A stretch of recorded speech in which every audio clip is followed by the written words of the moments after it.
CEO. It's like, yeah, I do meet a lot of CEOs that seem not to want to ask for the order sometimes. And in fact, as you say, it's like the key thing you've got to do as a owner manager when you start as a business, start the company. You're the owner operator. You got to keep the lights on. You got to be able to get the revenue in. So you can't do that without asking for the order from customers. So yeah, it's good that that's still part of your edge, part of your game, Bob. Yeah, look, I mean, it took me a long while to learn how to do that because, I'm ultimately a problem solver and I love to just listen to people's challenges and help them address them. And then, I have to realize actually I need to make some money out of this. And so I wasted a lot of time having really interesting conversations with interesting people who were never going to buy. And it's taken me a lot of hours and opportunity cost to learn that there are certain personas who will buy new innovation, and others who won't. And you got to figure that out and look for the right buy signals and look for the right ICP in terms of buy persona very, very ruthlessly if you're in software sales. That's already we're in an incredibly interesting point. So we're going to start with that because Okay. I do think that's Oh, brilliant. okay, we haven't started yet. Well, we kind of have, but you know what? It's all Brentford. Sort of all the stuff I'm doing is pretty stop-start. But Yeah. welcome everybody. We're live on Founders Focus, my favorite thing to do in the midweek, and the reason why it is my favorite thing to do in the midweek because I get the opportunity to speak to people like Barb Hyman, individuals who I think are so like psychologically unusual because a lot of people complain about recruiting. A lot of people complain about it and then get on with the same stuff the next day because they can't do anything about it. It's a certain type of person that steps up and says, I'm going to try and solve this. Let's build a business and try and change how it works. And I've learned so much from the 44 conversations we've had so far with recruitment tech founders. This is episode 45, and I'm very pleased to be speaking with you, Bob. So, Bob, you might as well introduce yourself firstly. Like, who are you, and what it is you do, and what is sapia.ai? So I'm Barb Hyman. I am founder and CEO of sapia.ai. I've been doing this since 2018. I have had 5 careers so far, and this has been by far my most exciting, my most challenging. I started my career as a lawyer, then I went and did an MBA and moved into management consulting and fell into an HR role. Really haven't been trained in anything other than perhaps being a lawyer, and fundamentally believe that recruitment is still broken, as much for the organization, but actually more so for the humans who are applying for jobs. So I guess we try and be for the candidate that no one is, and see the potential in everyone and try and create dignity in what is often a very, very undignified experience. Yeah, translate that into how it operates from a candidate point of view. So I'm a candidate and I've gone through a Sapia experience. What does that look like to me?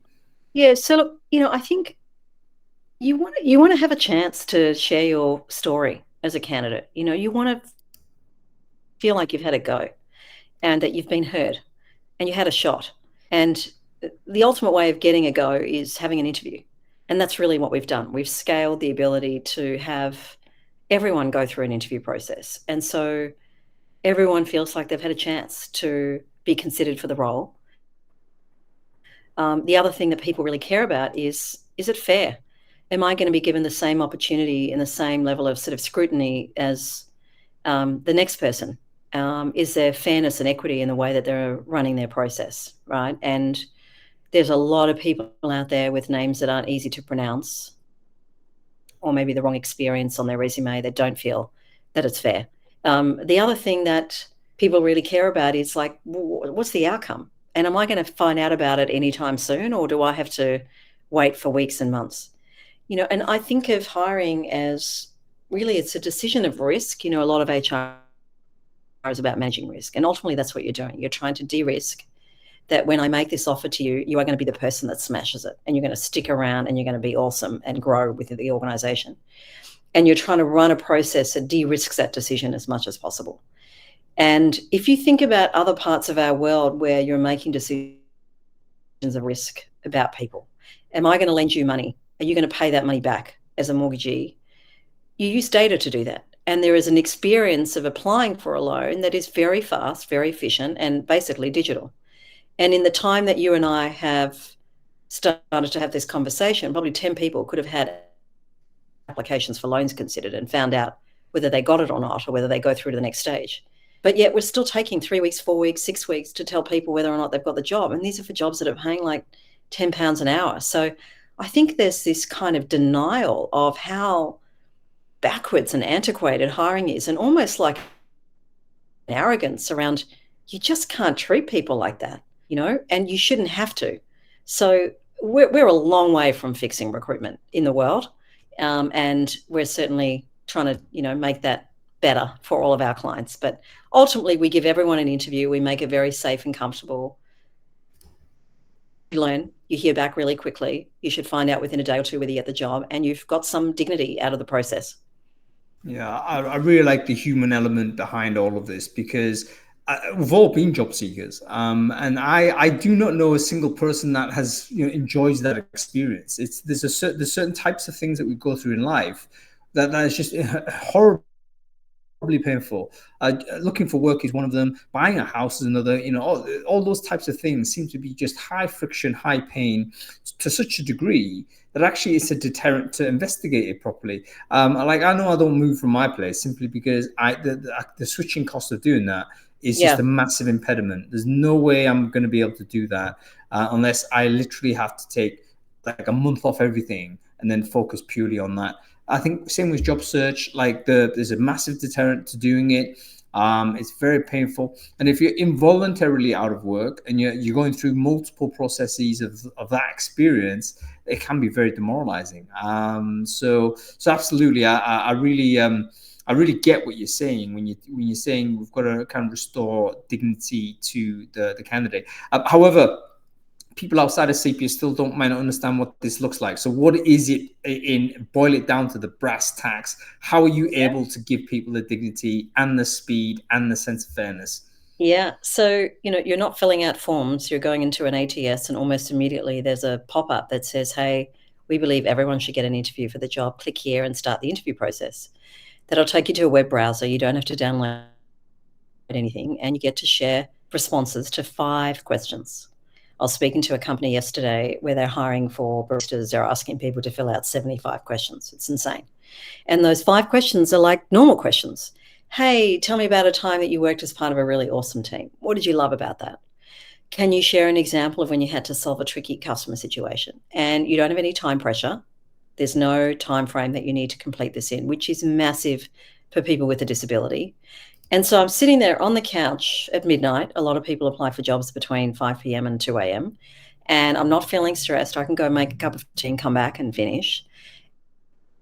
And I'm reflecting on myself and my experience. And that feels really empowering. I think we dumb down candidates by saying just fill out a box or respond to this multi-choice questionnaire. But people of all ages and all roles love to reflect and share. And they get to feel like their story's been heard. I do that. It takes me 15 minutes. There's a few other pieces that you can ask for as well. And I voluntarily share my demographics. How do I identify? What disability group am I a member of? And people want to share that, right? They want you to know that they have some, an area that you need support in. And they finish that within about 5 minutes. They get back this email that says, well, this is for you. It's your own personalized insights. We know that everyone wants to better understand themselves. We hope this will help you in your career. And it's 6 insights and a coaching tip. So we've really built a coaching product as a byproduct of our interview assessment. And people freaking love this. The commentary we ask for feedback at different points, is unbelievable. How did you do this in 5 questions? How did you figure that all out? I showed it to my husband, wife, mum, dad. They've said, they laughed out loud. They said they've been telling me that for years. Then you have the option of a further set of products, which is a lot of customers still want to use video downstream in the funnel. So let's say you've got 100,000 who've applied. They're all being assessed in the background through AI. So we're using natural language, people's responses, no demographics, no resume data, no third-party data to understand you, much like you do as a human being. When you're listening to me now, you're making all these inferences about me. Is Barb someone that sounds like she's a good learner? Does she think in a structured way, et cetera, et cetera? But we miss a lot of things because we're very biased as humans. And so the next step is an optional video. There's no AI in the video, and the video might just be, tell us why you love this brand. Why do you want to work for us? And then we've just also released this interview scheduling tool, which is another step of automation, where as a hiring manager, I can look at the score, I can look at the profile, which we call a new resume, that explains why I'm being recommended. It reveals my answers to the questions. So I really feel like I'm getting to know who you are rather than a resume, which is just what you've done. And I can just schedule an interview. And before I know it, you've turned up in my store, in my office. I've also got a text message that says, by the way, Barb shared she's in a wheelchair and you need to meet her on the ground floor. Often we share disability information and it goes nowhere. So, you're feeling really heard as a candidate. Things are happening really fast. It's very efficient. And this kind of fear around the human touch, frankly, you don't get the human touch because no one can do what AI can do at that level, right? That can really connect with you and coach you and develop you and respond to your needs. So that's a bit of a myth. There's many myths that surround us in the use of AI in hiring and in the people space. That's basically what it looks like. So if you're a Holland & Barrett, great example of a customer here, they have about 2 people in recruitment. They're hiring 3,000 a year.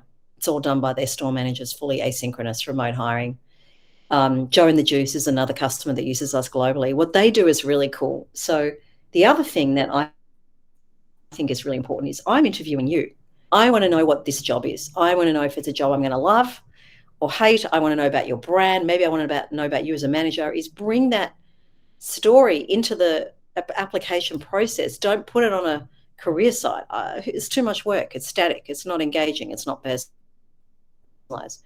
So they created this incredible video that balances the story between, we're a really cool brand, but the job is pretty hard.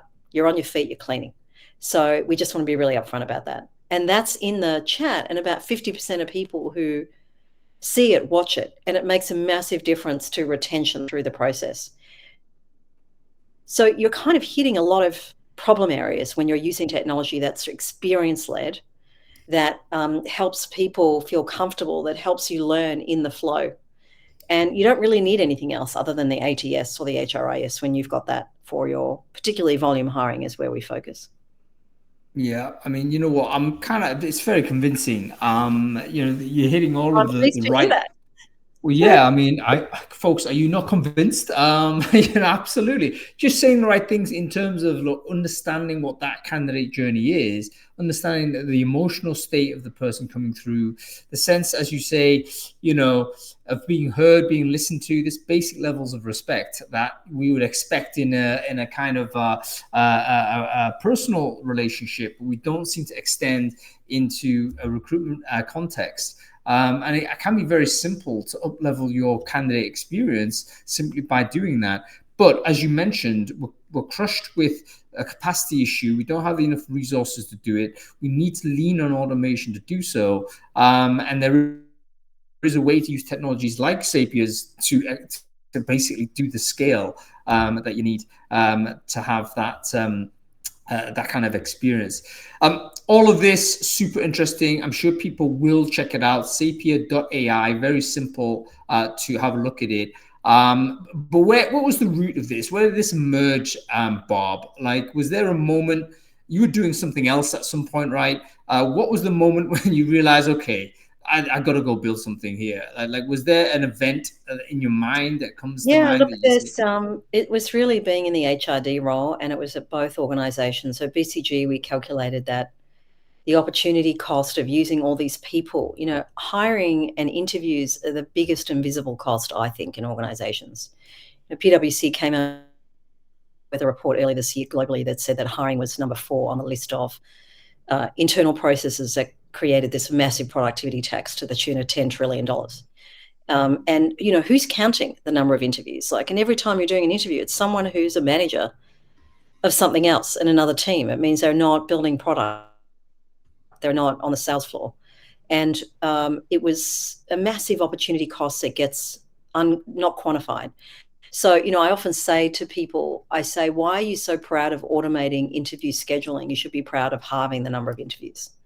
Like, that's driving real difference to the business. If you can halve the number of interviews because you've got a process that's delivering you better quality and you get a high yield, or you're hiring people that stay, now you're making a difference to the organization. Like, time is the most critical, scarcest asset of every single manager.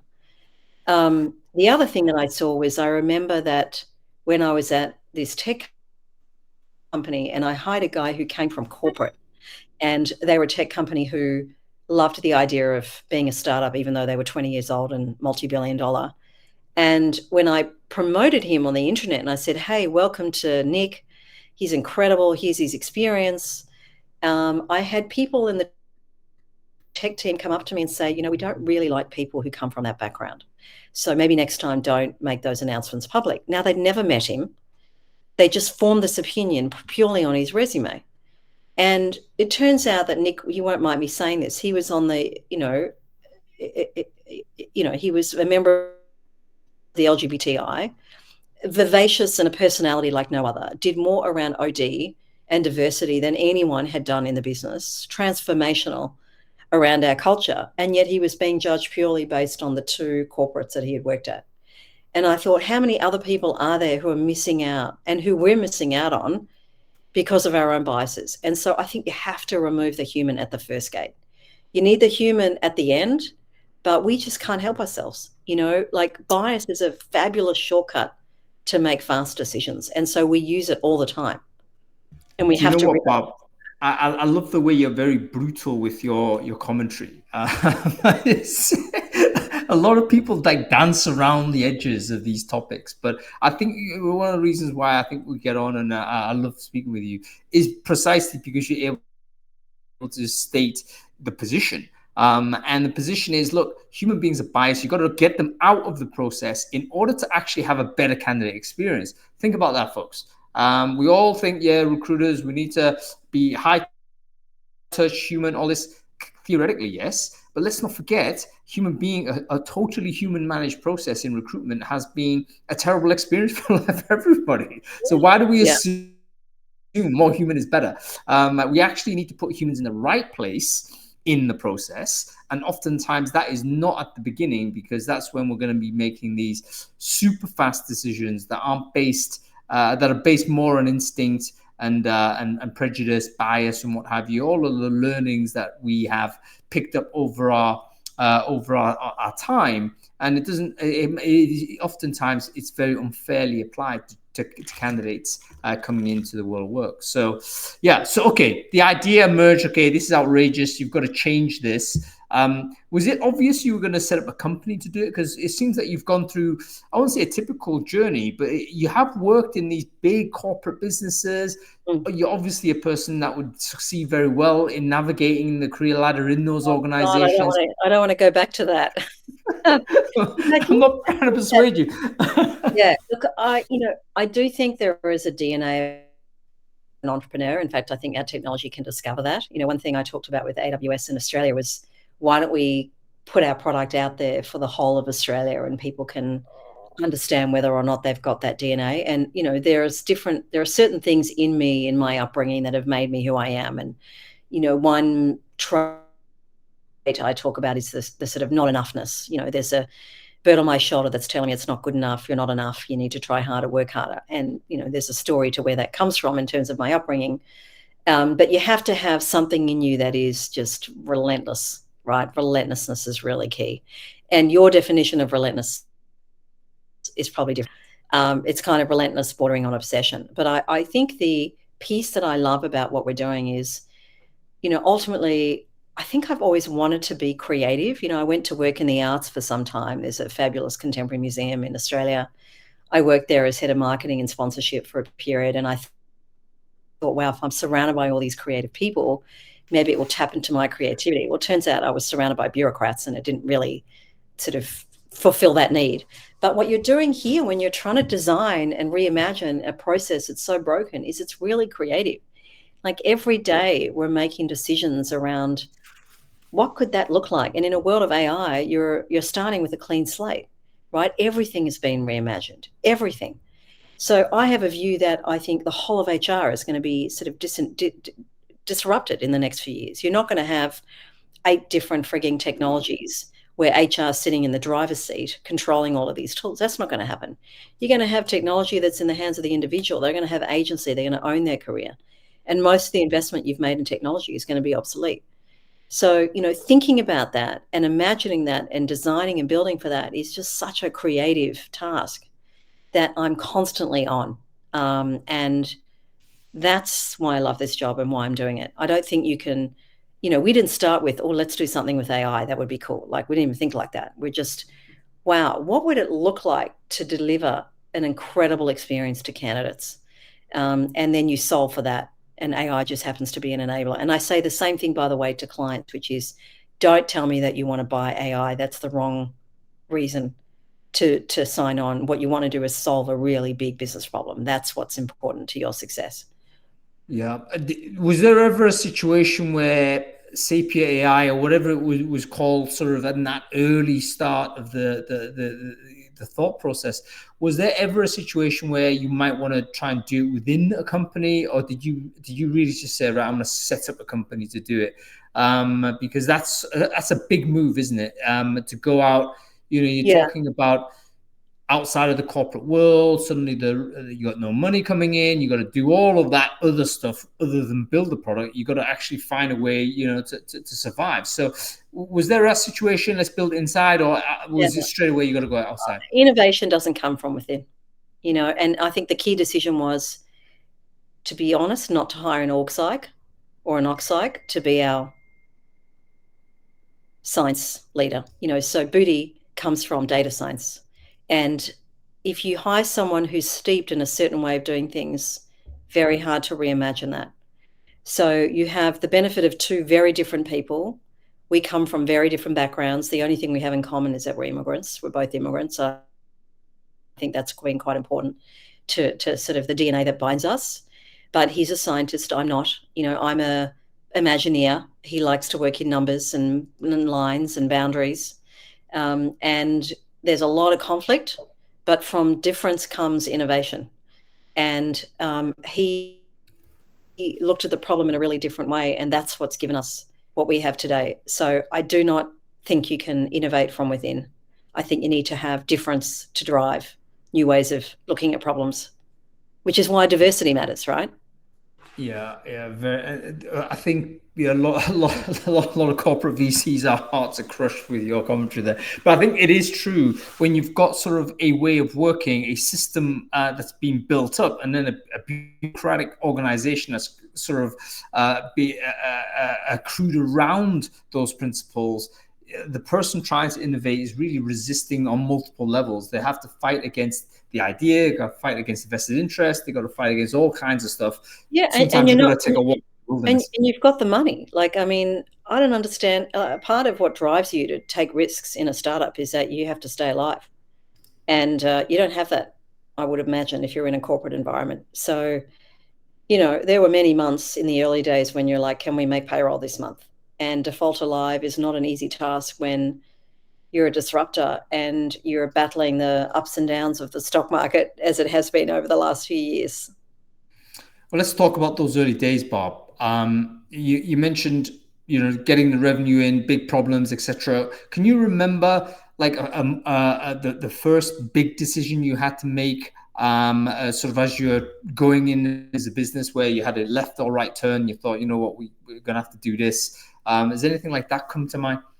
God, so many. Well,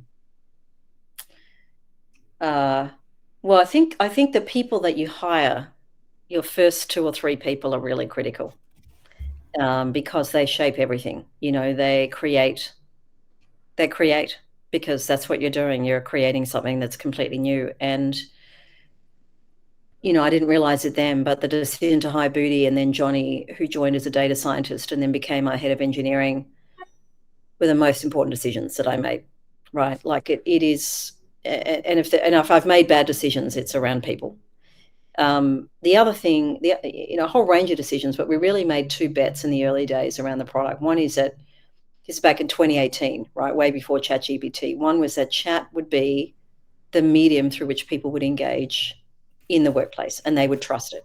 Everyone was already living on their phone. They trust their phone. They sleep with their phone.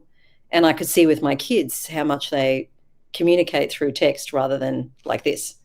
The second is that, this came from Booty, is that language data was the data set that had real currency, and we should try and build our own data set. And so it took us 2 years to build the product, and we managed to convince, or I managed to convince, some big companies to trust us. And we're really building the plane while we're flying it. I mean, it wasn't a plane, it was like a wing. And then we're trying to find out what other pieces do we need. And so everything had to be built from the ground up. What are the right questions to ask? How do you design this in a way that people will trust? How many questions do we need? We had to build algorithms from scratch. Like, there's nothing that's open sourced about our product. Everything is proprietary. And I remember being in board meetings, and the board would continuously ask, isn't there diminishing returns from data? Why do you keep obsessing about we need more data, we need more data? Because our business strategy was to try and work with big businesses who had high volumes that would help us build our data asset and therefore help us innovate on the product. And they didn't get that. And I didn't get that either. And I would say to Booty, come on, surely 100 million words is enough, 300 million words is enough. Now they don't ask, because everyone understands that with more data, you can actually deliver incredible value. So we fine-tuned BERT, which is the original transformer model. We've also experimented with fine-tuning Llama 2. And you need hundreds of millions of data points to do that in the context of text data. Without that, there is no real value in the product, right? You're not really innovating enough. And so there are decisions like that to go for brands, to build our own brand, to go for big, to build our data asset, to go for chat, and to go for language data as a signal around valuation. Really, really interesting. And it's great that you had that vision. I can totally see what you're talking about, almost like dual use of that sort of initial customer, which is firstly great brand recognition. It's triple use, actually. Great brand recognition, hopefully some revenue, but more importantly, lots of data, because it makes more difference to pipe 1,000 people through this flow than it is to do 10. There's a significant difference in terms of what you can learn. I am fascinated about what you have learned. Like, why 5 questions? Is there like, how did you come down to that conclusion from a sort of a scientific point of view? Why is it not 7? Why is 7? We know 75 is too many because of the. Well, firstly, it's about the number of data points that you need. So we need 300 to 500 words in order to accurately assess you against the algorithms. And if you write the questions in the right way, you will get that with 5.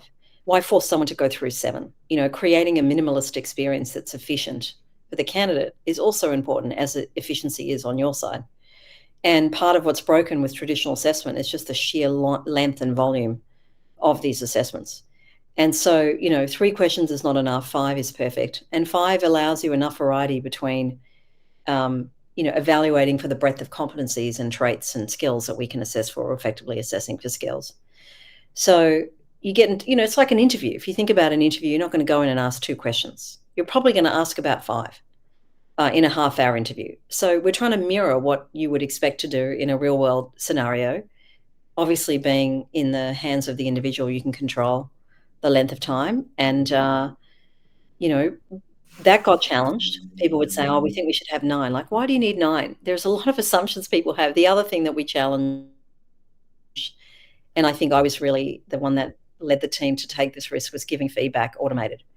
And the first time we pressed ship, people were terrified, and clients were terrified. Qantas has been a client for about 5 years, and they did not want to deploy this feature, where automated feedback comes to everyone who gets interviewed, because they were terrified that people would call up and go, what the fuck? This isn't me. I don't like this. You've got a brand that's worth a huge amount, and they don't want to undermine that brand. And that's been the most significant feature of our product that's really made us famous. That's what we're famous for, candidate experience. And it wasn't typical in the market, and it still isn't typical in the market. And so you have to disrupt the status quo. Otherwise, why bother existing as a startup? Yeah, and folks, if you don't know what Bob is talking about here, is basically we're saying that as soon as you've completed your 5 questions, you've answered your 5 questions, you will get a report based on the analysis of your answers, which is kind of benched against all of the however many interviews that have currently been done. And it will be a report back to you to discuss what your personality is, or your suitability to role, or both? Which is true there, Bob? It's insights and coaching, but the important thing is how we write it. So it doesn't tell you, it's not written by an org psych as a starting point, right? It's screened and filtered by them, obviously. But it doesn't say you're 85% evaluated on critical thinking. It says, you're someone who loves complex problems. And you should think about working in environments where you're going to get a lot of opportunity to test your brain, stretch yourself. And then there'll be a coaching tip. So we're writing it as if you're having a conversation. And the language that we use, like I'm obsessed with language, obsessed in the way that you communicate. We try and communicate as I would communicate to you, human to human. There's no formal language. We make it as colloquial as we can, right? As real as we can. So it doesn't feel like it's written by a scientist. It needs to be validated by a scientist, but you can still use human language. So that's also what's made a big difference. It's getting it, but then it's how it's expressed. Can people try this, or is it just connected to a job? Because I think lots of people would like to actually give this a shot. I'm now thinking, No, I will. Whilst we're on this, I'm going to quickly see if I could pull out a demo, and I'll share it with you on the chat, and people can try it. Yeah, definitely. Yeah. I think that if you're telling me this is 5 questions, then it looks like something I can blast through. Yeah, absolutely. And yeah, Anyone I'd can love try to it. get. Yeah. We're also very sort of autobiographical. We're not autobiographical. We're kind of, I wouldn't say we're vain, but we do want to hear commentary about ourselves. I mean, this is why we love horoscopes. We love feedback. We say we love feedback. We love all of that stuff. Because we want to kind of understand ourselves better, or at least understand how others might see us. So I can understand why there's a pull towards this. Whereas, it just feels like a different thing to a traditional interview, which is, you're kind of going involuntarily into what might feel like an interrogation, for instance. So yeah, very interesting indeed. Do fish that out, Barb, and ping it in chat, and we'll get people I will. And into just on that, so there's this wonderful Israeli historian philosopher, Yuval Noah Harari, that some of your listeners might have heard of.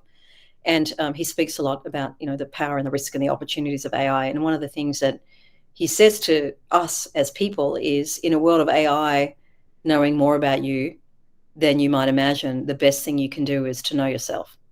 And that journey of self-awareness, right? It's exactly what you said. If I know what kind of person I am, I'm going to make a better decision about what I might be in the future. And so, my big vision is that everyone on the planet has their own career coach in their back pocket, because if you know what you're capable of, you can make the choice about where you could be. Companies are investing in these talent marketplaces, but who cares if there's a role for sales if I don't actually know that I could be amazing in sales? Like, I'm in sales. I sell to VCs to raise money. I sell to talent to hire them. I sell to companies, but I don't have sales on my resume. You would never give me a job in sales based on what sits on my LinkedIn. But yet it turns out I've got qualities that are important for it. And I didn't have any idea about that when I was 18. And there's just millions of people who are sitting in jobs right now that are not suited to them because they don't know what their true inner, capability and potential is. That's what I want to unleash. And actually, here's the doom loop. Like, you might actually be locked in a job that's unsuitable for you, but because you've locked it into this is your experience, you might just, the only opportunities you ever generate are going to be similar jobs to that. Which also means, the more jobs you get of that type, the more kind of embedded you are, and the harder it is for you to potentially find a better opportunity elsewhere. I know a lot of people like that. It's I'm fortunate that I've kind of always been in the recruiting side, and it's suited me. But that's kind of fortuitous. I could well have dropped into, a banking role, let's say, and worked really, really hard and been fairly mediocre at that. And then, but my next job probably would have been with another bank. And then you've got 10, 20 years worth of actually being quite miserable, almost battling with yourself, because that's what you are doing. If you're doing something that isn't suitable for your personality, or your kind of default setting in terms of behavior, then it's you're going to have a miserable time. Let's talk about this defaults though, Bob. A lot of people are very comfortable with the idea that there are certain things that maybe, I wouldn't say fixed at birth, but certainly the, genetic predispositions and so on. We in HR and TA particularly like to think tabula rasa is what it is, and everyone, if given, the right circumstances, etc., can all, morph into, whatever you want them to be. But it sounds like actually that's not the case as far as your technology is sort of derived. And I wonder whether you could just cast your thoughts on this. Like, are we wrong in saying this sort of blank slate? Where do we sit with the idea of actually, people might have some inherent traits that we need to understand and actually, design jobs for? Yeah, I think it's pretty unequivocal that personality is something that's innate, and you have preferences around your personality that you're born with, and being aware of that and adapting yourself in different circumstances is probably the journey that we all go on in life. If you're someone who's naturally an introvert, but you still need to have a life and work with other people, you need to find a way to do that, but also maintain some space for yourself. But competencies are a whole different thing. Skills, we get better, we hope, with the right coach, the right environment, the right job. And so, the challenge with traditional personality assessments is they weren't built to be used in the workplace where people are always growing and evolving. They were used to just understand personality, but they've now been brought into the workplace.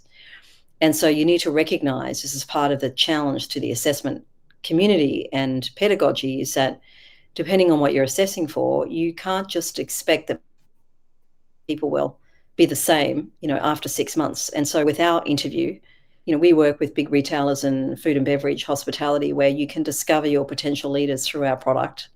So you never have to hire externally again for your leadership team. But you want people to retake this, 6 months, 12 months, because they'll get better.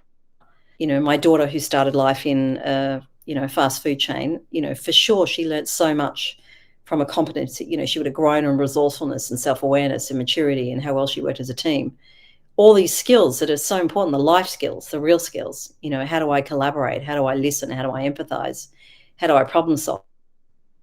Like, we're all improving on that, every day. It's part of sort of aging in a way. Hopefully when I'm 80, I'll be at my most wise on a skill level. And so, you have to continuously assess yourself and use that to then determine whether or not you're right for that role. Nothing is static. And this is, again, part of what's broken with HR, which is that we assume that people come in on this linear journey.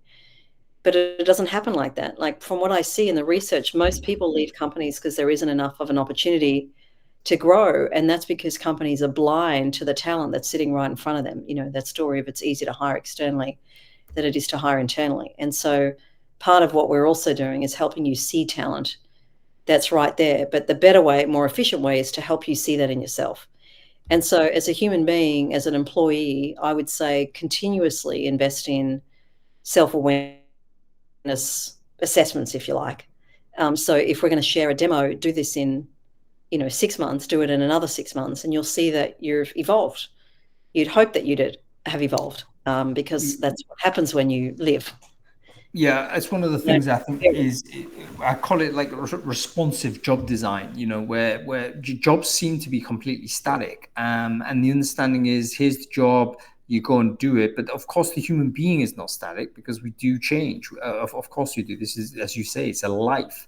But the job doesn't change with us necessarily, but it should, as we develop, as we get better. Shouldn't a job sort of advance in different ways, so that it builds on our strengths, and it sort of helps us add more value to the organization. I think the question is, look, how do we maintain that continuous observation? Because the set piece test is one thing, and then you've got to do regular tests, and then obviously the end game will be to have something constantly monitoring you. But then we run into all kinds of uncomfortable sort of thoughts about surveillance and all this type of stuff. But I think we'll eventually get there. I think the concern on surveillance and privacy is deeply rooted in a historical context and in time and place. And as I think the last thing you want to do as an HR professional is use any technology that is in some opaque way tracking people. Like, that is a recipe for killing your culture. So I think trust comes from transparency. And if you're using technology that's tracking people, you're going to have a pretty poor culture. It would be my strong assertion. So don't go there. Everything needs to be with consent. But I think what will happen, I think you're absolutely right. What will happen is that the individual worker would voluntarily create their own tooling that might be fed into a central system, if they can find some value in that. Very similar to how we do fitness checks. Fitness, everyone's, a lot of people wear smartwatches. I'm wearing a smartwatch right now. It's monitoring various things. I want this because I want to get better. I want to make sure I'm okay. I think at the point at which you get the value, I think this is what's going to happen in HR, is for a candidate and employee, there should be a pop-up. This will happen, which is, hey, do you want us to destroy that data? Or, because it's your data, right? It's something that was done to serve you, or can we retain that for learning? Much like what's happening in the social media world. And people need to be given the right to delete at the point at which the step in the journey is completed. But I want to say one other thing quite quickly around the real issue, I think, in organizations is not the hiring process, because that can be fixed through technology like ours. It's actually, what are you solving for? And I think what's not happening is when I'm sitting down with the hiring manager, or what should be happening, like, what are we trying to do here? What hole are we plugging? What really is going to matter? Like, what's our strategy that we need to fill? What kind of skills? Like, that's the really hard bit, right? That's the problem you're trying to solve. And recruiters are spending so much time doing crappy admin manual tasks. They're not spending time with the hiring manager as their like concierge, as their advisor. And it's similar to school. I have 3 kids, and what I always say to my kids is, I don't care what you've learned. I just care what questions you've asked, because that's learning. You're learning to think. What question did you ask today at school? Not what did you learn?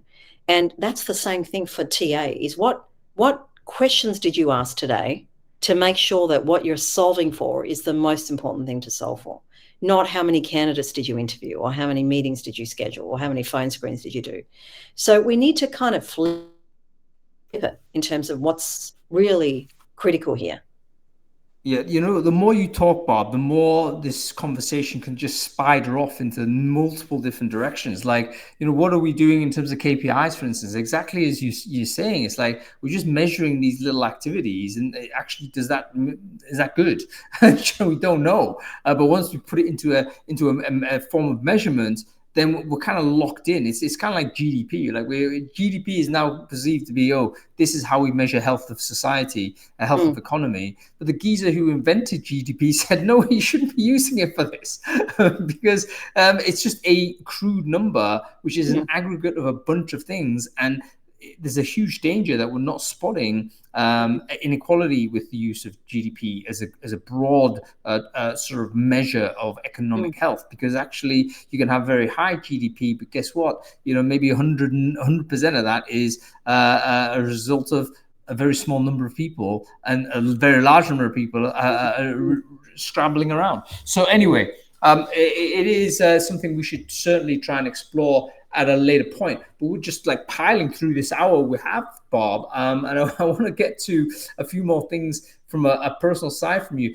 You've been CEO now in this role for 6 years or so, maybe something around that time. Is that right? Right. What would you say you've learned about being a CEO that was new to you compared to your extensive experience as a leader in different spaces? I've learned empathy, because I know that when I was reporting to CEOs in the past, you can be very judgmental. Oh, you were a problem. Right? You're a problem to report. Why don't they do that? Yeah. Why aren't they doing that? And you don't really know what's going on with the CEO and for them, and what's happening with the board, and what's happening in the business. And, everyone thinks that they know what to do. And we see that with our team. Like, people will, why don't you do this? Why don't you do that? Right. And I'm not saying that I've made perfect decisions by any means, but I've got a lot more empathy now that I'm in the seat. I love this. I love this. So it's kind of exactly right. I mean, how many times do people, criticize CEOs behind the back to say this person's incompetent, this person's out of control, they're not doing this, that, and the other. But of course, you, even as a C-level exec, you're not seeing the full picture. Correct. At the end, and even if you are seeing the full picture, you're still not making the decision. Right. So there's one thing to have visibility, is another thing to also have to make the call and then have the responsibility that lands on yourself and everyone else that you're responsible for. So very, very difficult. I love the fact that you've developed this. Has there been anything that is dramatically different? Like, if you could advise yourself stepping into a CEO role 6-7 years or so ago, would there be any advice you'd give yourself to say, you know what, if you did this, Barb, you'd actually get there faster? I think asking for help and investing more consistently in good mentors who've been there before. I think I've done too much by myself. I expected more from the board along the way. I thought they would know. I was in deference to the board in the early days. I assumed they knew better. They were smarter. They were more experienced. But actually, no one knows the business like me. And I'm responsible. I'm accountable, not the board. So this kind of reality check of it, the buck is really resting with me. Took me a while to kind of find my voice and confidence, I think, as a CEO. And I probably would have got there earlier if I'd spent more time with other founder CEOs and heard their voices as well. I did that a little bit, but I didn't do it consistently. One thing that frustrates me in the startup world is we're all kind of learning so much of the same thing, but there's no way to really shortcut it. I mean, I'm a voracious consumer of podcasts, and they help me learn for sure in this role. But surely there's got to be some marketplace out there that someone can build as a technology idea that just shortcuts, 50%. What's the typical commission structure for a salesperson of a business of this size at this stage in this market? Can anyone give me some plan rules to use for an option plan? What's a typical bonus structure that you would give to a CEO at this point? Like, what's a show me, product career paths, product manager career paths for a business that's at series. There's a million things that you're having to invent and create because there's nothing. And we're all kind of doing it at the same time. It's just unbelievably inefficient. So I'm just surprised that there isn't something like that we're all living in at least once a day to shortcut our own, build process. This is where hopefully AI will help. I'm hoping that's the case, because you're right. In a sense, these artifacts have been created and they're constantly being recreated. Lots of duplication out there, but it's locked into people's hard drives. It's locked into different places. It might even be published, but it'll be on some website you don't know about, and there's no way to know about it because there's a billion websites out there. Okay, well, maybe AI can help because it might be able to aggregate all of that for you and then crunch out a response. I think it's going to be easier for founders to move forward that way. However, it will also, it's always plus and minus when it comes to new innovation. It will also mean that sort of people are going to follow the formula more. And as you mentioned earlier, following the formula is often not a recipe for success for the type of business that you're looking to run, particularly if it's meant to be disruptive. You've got to do different things because... No, I think in the product side, you have to own it. But when it comes to sort of the infrastructure, so for instance, what's online is sort of average, right? So because we're average as human beings, but the asymmetry of information. So if you're going into the US, what do I pay someone? If they're asking for $300,000, is that normal? Is that excessive? Like, how do you know that? And, your cost base is your people. So it's stuff like that just feels really inefficient that we're all figuring out. If there was, like, I love pay transparency. I think that's brilliant because that's taken away that black box of what do I pay someone, for a role like this. Yeah, it's that kind of infrastructure stuff that I'm thinking of. It seems that it's getting there, isn't it? It was all of the flow is flowing towards that direction. But you're right. Okay, so I understand the learning here. The product needs to be disruptive and innovative, but the business operations, Correct. quite simply, there may be ways to do this. In which case, that would really be faster. Yeah. Excellent. Okay, what is it? What don't you do well as a CEO, Bob? Switch off. It's very hard to switch off. Maybe every CEO is like that. I think someone explained this to me, giving me feedback, said that I'm really good at painting the picture of, you know what I really want? I want you to build this. I want to be standing in my terrazzo and looking out at this great view. That's what I want for the product. And no one can build to that, right? Because then they come back 3 months later and they've built something with these hideous columns, and it's a tiny little window, not a big wide window, and it's 20 steps up, and it's got all of these design features that I don't want, but I didn't communicate what it is that I wanted. I painted a picture that was too loose. And so I have a lot in my head that I don't put down on paper enough. And so the disconnect between, particularly when you're working asynchronously and remotely, you have to put a lot more down on paper. So I've started in the last couple of years to write a lot. I'll write a strategy paper at the end of the year around next year's strategy, and it might be 20 pages long. On the way back home, I'm spending time on product strategy, and I'll write a 4-page. So, I've got to document my thinking at a level of detail that people can take and do something with. Otherwise, I'm disappointed with what comes back because I haven't given them the definition. Yeah. Are you aware of the Jeff Bezos commentary about memos versus PowerPoints? Yeah, I love that. And I love working backwards too. Like, I often get our product team, write me the press release first before we start doing anything. Like, why are we building this? Yeah, I love that. Yeah, I love it. Yeah, totally love that idea. But the concept is, the writing forces the author to really do the work in thinking it out.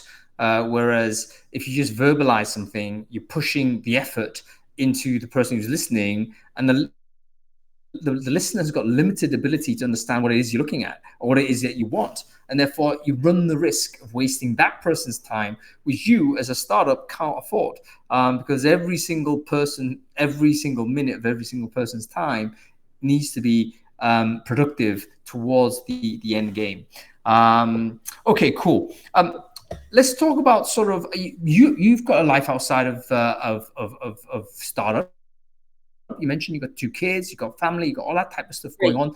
Yeah. How do you do the balance? Like, there's got to be sacrifice along the way, of course, but how do you make sure that you've got that a balance within your life, Bob? Is it even possible as a CEO at the startup?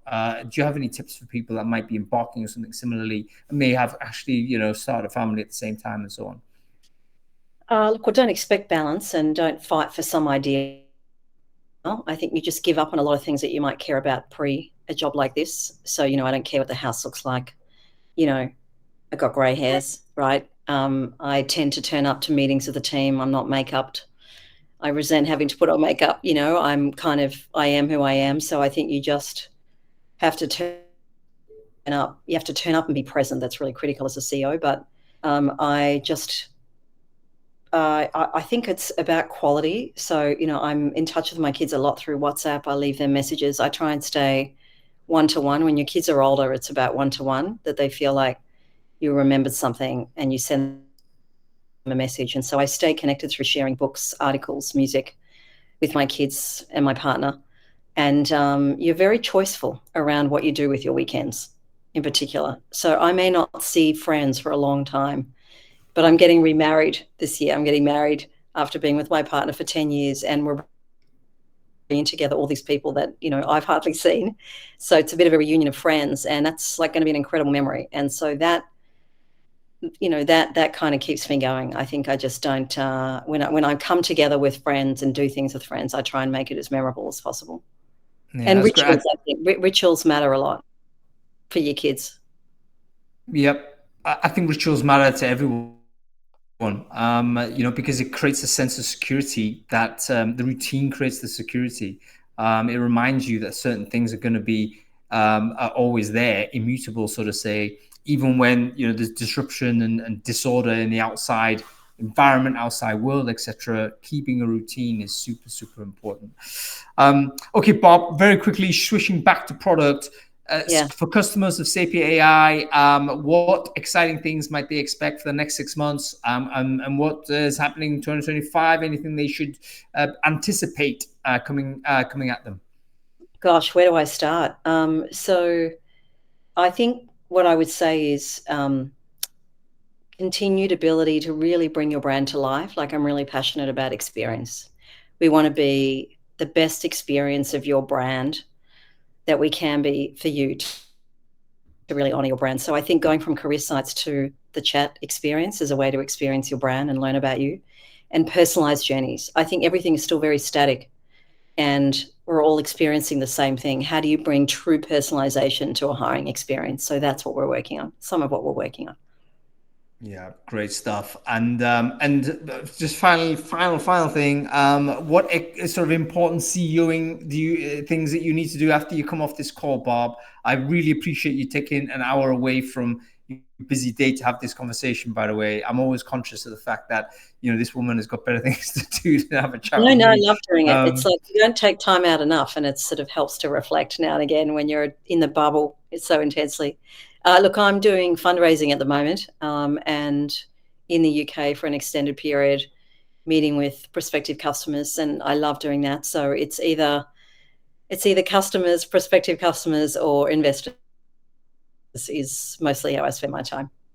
Yeah, fantastic stuff. Well, good luck with all of that. And folks, do check out sapia.ai if you're interested in a product that works now. And if you do have some loose change, do check out the journey of this product. It's been super highly rated by almost everyone who's experimented with it. And I do think it's one of those that's already found the right mix for it to be a massive success. So check it out, folks, sapia.ai. Barb Hyman, let me let you go. Do thank you so much for your time. You are in London, and in fact, you're just down the road from me, and I know this. Are you in the same hotel as you mentioned last time? I'm staying in. Is it Clerkenwell? Is that how you pronounce it now? I'm staying in Farringdon. Okay, Clerkenwell Farringdon is still pretty close, so we'll have to get together for lunch or something in the next couple of weeks. I'm actually going to be in the UK as well for the next 4 weeks solid. So awesome. Yeah, we'll find time to catch up. Great. Thanks so much. Cheers. Thanks a lot, Bob. Cheers. Bye.